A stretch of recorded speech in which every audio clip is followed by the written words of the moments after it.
Hi friends, ఇప్పుడిప్పుడే మనకు మోడీ ప్రభుత్వం నుంచి ఎవరైతే ఆధార్ కార్డు ఉండి, రేషన్ కార్డు ఉండి పేద ప్రజలందరికీ ప్రతి నెల రేషన్ తీసుకుంటూ ఉంటారు కదా, వాళ్ళకి కూడా ఈ పథకం అనేది వర్తిస్తుంది. పీఎం కిసాన్ డబ్బులు తీసుకునే వాళ్ళకి కూడా ఈ పథకం అనేది వర్తిస్తుంది. కొత్తగా ఆవాస్ యోజన పథకం కింద ఫ్రీగా ఇల్లు అనేటివి మంజూరు చేస్తున్నారు. అన్ని వస్తువులను కూడా దీనితో పాటు డబ్బులను కూడా మీ బ్యాంక్ అకౌంట్లోకి అయితే వేస్తారు. ఎలా అప్లై చేసుకోవాలి ఏంటి అని వివరాల్లోకి వెళ్ళి తెలుసుకుందాం. ముఖ్యంగా రేషన్ కార్డు ఉండే వాళ్ళందరికీ కూడా ఈ పథకం అనేది వర్తిస్తుంది. వీడియోలోకి వెళ్ళే ముందు మన ఛానల్ని వెంటనే సబ్స్క్రైబ్ చేసుకోండి, అలాగే వీడియోకి అయితే లైక్ చేయండి. వీడియోలోకి వస్తే మొత్తం దేశవ్యాప్తంగా మోడీ ప్రభుత్వం రేషన్ కార్డు, ఆధార్ కార్డు ఉంటే చాలు ప్రతి ఒక్కరికి కూడా ప్రధానమంత్రి ఆవాస్ యోజన పథకం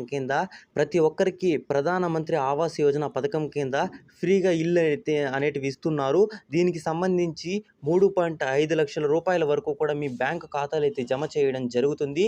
ఎవరైతే ఇల్లు కట్టుకోవాలి అనుకుంటున్నారో వాళ్ళు దానికి సంబంధించి పత్రాలు, అదేవిధంగా నెలకి ఎంత సంపాదిస్తున్నారు, సంవత్సరానికి ఆదాయం ఎంత అనేది క్యాస్ట్ సర్టిఫికెట్, ఇన్కమ్ సర్టిఫికెట్ అనేది మీరు అక్కడ సబ్మిట్ చేయాలి.